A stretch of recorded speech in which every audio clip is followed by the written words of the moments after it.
Hello everyone. पिछली class में हम लोगों ने बात किया था नरेशन के बारे में और पिछले क्लास में मैंने आप लोगों को बताने की कोशिश की थी, समझाने की कोशिश की थी कि नरेशन एक्चुअली होता क्या है, किस चीज़ को नरेशन कहते हैं और किन बातों का हमें बेसिक ध्यान उस पर रखना पड़ता है।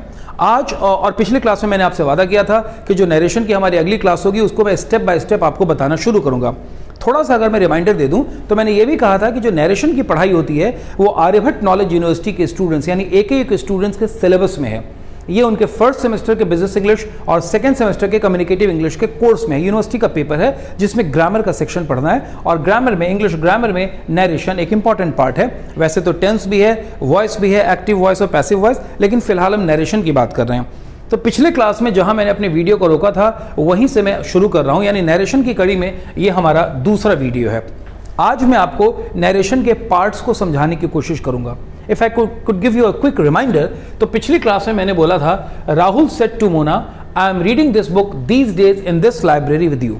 इस सेंटेंस को मैंने पिछली क्लास में बोला था, if I could say the same sentence as it is, just का तस, and if I say that my hands are clean, I have not done any changes, so it must be meaning the same, तो वैसी condition में हमारा sentence गलत हो जाता है। Because when I say Rahul said to Mona I am reading this book, तो वैसी कंडीशन में आई एम का मतलब होता है मैं, यानी मैं ये काम कर रहा हूं, और रीडिंग दिस बुक यानी इस किताब को, जो किताब मेरे हाथ में है, दीज डेज यानी इन दिनों, जबकि उस वक्त उन दिनों की बात हो रही थी, और इस लाइब्रेरी में, जबकि वो लाइब्रेरी कोई और थी, विद यू यानी आपके साथ, और इस कहानी में आप आ जाते हैं, सेंटेंस में आप आ जाते हैं, जबकि सेंटेंस में इसकी कोई जरूरत नहीं थी। यहां तक मैं आपको पिछली क्लास में बता चुका हूं। आज इस क्लास को हम आगे बढ़ाएंगे और इस नरेशन की क्लास में मैं आपको बताऊंगा कि नरेशन के कौन कौन से इंपॉर्टेंट पार्ट्स होते हैं और उन पार्ट को कैसे आइडेंटिफाई किया जाता है। तो आज मैं इसके बारे में आपको बताऊंगा। तो सबसे पहले मैं आपको बता दूं कि नरेशन में मैंने बताया है आपको दो तरह के स्पीच होते हैं, direct speech and indirect speech. तो अभी मैं आपसे बात कर रहा हूं डायरेक्ट स्पीच के बारे में। और जब मैं कहता हूं डायरेक्ट स्पीच, तो सबसे पहले हमें समझना होगा कि पार्ट्स ऑफ डायरेक्ट स्पीच, यानी डायरेक्ट स्पीच के कौन कौन से हिस्से होते हैं। देखिए, जब आप एक पार्ट बाय पार्ट किसी पर्टिकुलर चीज को समझते हैं ना, सेक्शन वाइज, तो आप समझ सकते हैं कि किस जगह पे एग्जैक्टली आपको एफर्ट लगाने की जरूरत है, कौन सा हिस्सा गड़बड़ा रहा है। कभी भी आपकी मोटरसाइकिल खराब नहीं होती पूरी तरीके से, उसका कोई हिस्सा काम करना बंद कर देता है और मैकेनिक उसी हिस्से पर काम करता है और आपकी पूरी की पूरी मोटरसाइकिल फिर से ठीक हो जाती है। तो यहां पर हम पार्ट्स ऑफ स्पीच को, पार्ट्स ऑफ नरेशन को समझने की कोशिश करेंगे, वो भी डायरेक्ट स्पीच के, यानी डायरेक्ट स्पीच के कौन कौन से पार्ट होते हैं। तो इसके दो पार्ट होते हैं जिन्हें हम रिपोर्टेड वर्ब या कई बार इसे हम रिपोर्टिंग वर्ब के नाम से भी जानते हैं। शॉर्ट में इसे नरेशन की पढ़ाई में आरवी हम लिखते हैं, रिपोर्टेड वर्ब या रिपोर्टिंग वर्ब। क्या होता है मैं आपको बताता हूं थोड़ी देर में, पहले नाम बता दूं। और दूसरा हिस्सा होता है रिपोर्टेड स्पीच, कई बार इसे रिपोर्टिंग स्पीच के नाम से भी जाना जाता है, जिसे हम आरएस के नाम से नरेशन में आगे मैं आपको डिनोट करूंगा, तो आरएस ही यूज करूंगा बार बार ताकि समय बचे, वक्त बचे। अब ये रिपोर्टिंग वर्ब या रिपोर्टेड वर्ब क्या है और रिपोर्टेड स्पीच क्या है, दो ही हिस्से होते हैं नरेशन के, ध्यान रहे। और ये जो दोनों हिस्से होते हैं ये पंक्चुएशन मार्क से जुड़े हुए होते हैं, सेपरेटेड होते हैं, और उससे वो जुड़ भी जाते हैं, उससे वो सेपरेट भी हो जाते हैं। ये हिस्से क्या होते हैं पहले मैं इनके बारे में बता दूं। तो रिपोर्टेड वर्ब का मतलब होता है सेंटेंस का वो हिस्सा, याद रहे, डायरेक्ट स्पीच के सेंटेंस का वो हिस्सा जो हमें ये रिपोर्ट करता है कि आखिर हु इज द स्पीकर, कौन व्यक्ति है और किससे वो बात कही जा रही है। तो the part which lets us know about the speaker of direct speech, that is known as reported verb. इसका एग्जाम्पल भी मैं आपको दूंगा। कभी भी सेंटेंस में दो हिस्से होंगे, एक वो हिस्सा जो हमें बताएगा किसने किसको कहा, और दूसरा वो हिस्सा जो हमें बताएगा कि कहा क्या गया। तो अगला हिस्सा होता है रिपोर्टेड स्पीच। रिपोर्टेड स्पीच का मतलब होता है this is the dialogue, this very part contains the dialogue of the speaker, whoever has said and whatever has been said, जिसने भी कहा है और जो भी कहा है, that very dialogue is known as reported speech and it is always written within double quotes, remember that, इसे डबल कोट्स के भीतर रखा जाता है। तो अब मैंने दो तरह के सिंबल को यूज किया है, ये रिपोर्टेड वर्ब के लिए यूज करेंगे और ये रिपोर्टेड स्पीच के लिए यूज करेंगे। दो ही हिस्से होते हैं, इसको ध्यान रखिएगा। रिपोर्टेड स्पीच हमेशा इन्वर्टेड कॉमा के भीतर में रहता है और दोनों पार्ट को हम कॉमा इन्वर्टेड कॉमा से सेपरेट करके रखते हैं।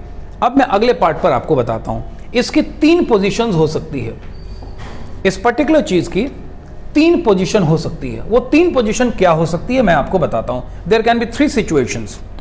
और पहला सिचुएशन ये होता है जब रिपोर्टेड वर्ब सेंटेंस के शुरू में हो। पहला सेंटेंस वो होता है जब रिपोर्टेड वर्ब सेंटेंस के शुरू में हो, एक्सक्यूज मी, सॉरी, पहला हिस्सा वो होता है जब रिपोर्टेड वर्ब सेंटेंस के शुरू में हो। ये पहला हिस्सा होता है रिपोर्टेड वर्ब। यहां पर कैसे होगा मैं बताऊंगा। फॉर एग्जाम्पल, मैं अगर सेंटेंस दूं कि अजय सेड, तो ये वो हिस्सा है जो सेंटेंस में हमें बता रहा है कि किसने कहा, अजय ने कहा। So this very part is reported verb. और दूसरा हिस्सा मैंने ऑलरेडी बोला था, कॉमा और इन्वर्टेड कॉमा से अलग होता है। फॉर एग्जाम्पल, अब वो कुछ डायलॉग कहना चाहता है और अजय कहना चाहता है आई एम गोइंग, तो हमारा पूरा सेंटेंस बना Ajay said I am going. अब जो हिस्सा हमें बता रहा है कि किसने कहा, वो हिस्सा रिपोर्टेड वर्ब है, और जो हिस्सा हमें बता रहा है कि क्या कहा गया, क्या डायलॉग एग्जैक्टली मुंह से निकला, वो हिस्सा रिपोर्टेड स्पीच है। और मैं आपको ऑलरेडी बता चुका हूं कि रिपोर्टेड स्पीच हमेशा विद इन इन्वर्टेड कॉमा होता है, इन्वर्टेड कॉमा के भीतर होता है, जिसे हम कोट्स के नाम से भी जानते हैं। ये पहली सिचुएशन है। लेकिन इसके बाद दूसरी सिचुएशन भी आती है, और वो दूसरी सिचुएशन क्या होती है? दूसरा केस ये होता है जब हम बात करते हैं कि रिपोर्टेड स्पीच शुरू में आ गया और रिपोर्टेड वर्ब अंत में चला गया।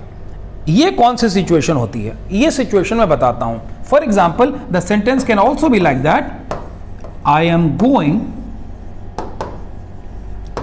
कॉमा इन्वर्टेड कॉमा बंद, Ajay said.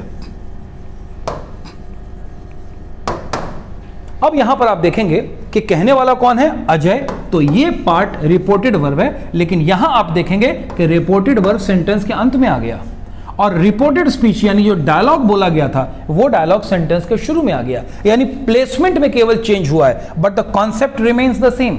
Here also the reported verb has been written within the double quotes and the reported speech is at the latter part of the sentence. यानी reported verb अंत में है और reported speech शुरू में है। अगर आप पिक्चर को देखें तो पहले केस में इसका उल्टा था।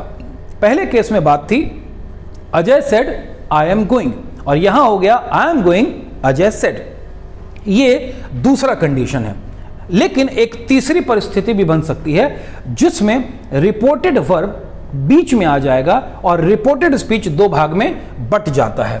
ये कौन सी कंडीशन होती है, किस तरह की कंडीशन होती है? अब थोड़ा उस तीसरे स्पीच को हम लोग देखते हैं ना। अभी आप देख रहे हैं कि रिपोर्टेड वर्ब अलग हो गया है और रिपोर्टेड स्पीच दो भागों में बटा हुआ है। फॉर एग्जाम्पल, अगर मैं आपको एक्सप्लेन करूं इसको, I am, I close the quotes, Ajay said,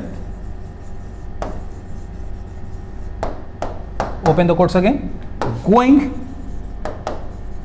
to Delhi, full stop. अभी आप देखेंगे कि बोलने वाला कौन है? तो बोलने वाला अजय है। यानी रिपोर्टेड वर्ब, जो वर्ब का हिस्सा हमें बता रहा है कि कौन बोल रहा है, दैट इज रिपोर्टेड वर्ब, वो बीच में है, लेकिन रिपोर्टेड स्पीच दो भाग में बट गया है।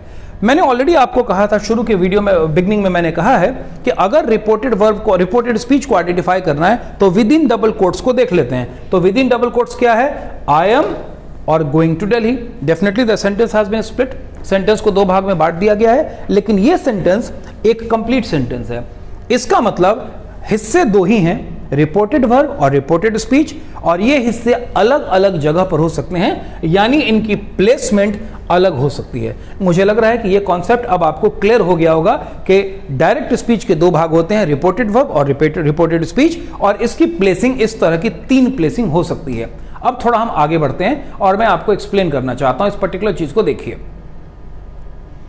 Reported verb, Rahul said to Mona, reported verb है क्योंकि यह हिस्सा बता रहा है कि किसने कहा। आई am reading this book these days in this library with you, ये रिपोर्टेड स्पीच है, यानी इसमें रिपोर्टेड वर्ब शुरू में है और रिपोर्टेड स्पीच लास्ट में है, यानी केस नंबर 1।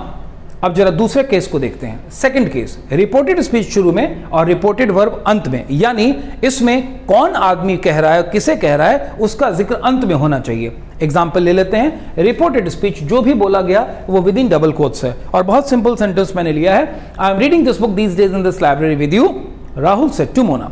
यहां पर रिपोर्टेड स्पीच शुरू में है और रिपोर्टेड वर्ब अंत में है। और तीसरे केस की अगर हम लोग बात करें तो इस केस में हम देखते हैं कि रिपोर्टेड वर्ब शुरू में होगा, रिपोर्टेड स्पीच शुरू में है, रिपोर्टेड वर्ब बीच में है और रिपोर्टेड स्पीच फिर लास्ट में है। तो अगर हम लोग देखें, I am Rahul Sattumona reading this book these days in this library with you. यहां पर आप देखेंगे कि इन दो हिस्सों को अगर हम मिला दें तो हमारा पूरा सेंटेंस बन जाता है और रिपोर्टेड स्पीच बीच में आ गया है।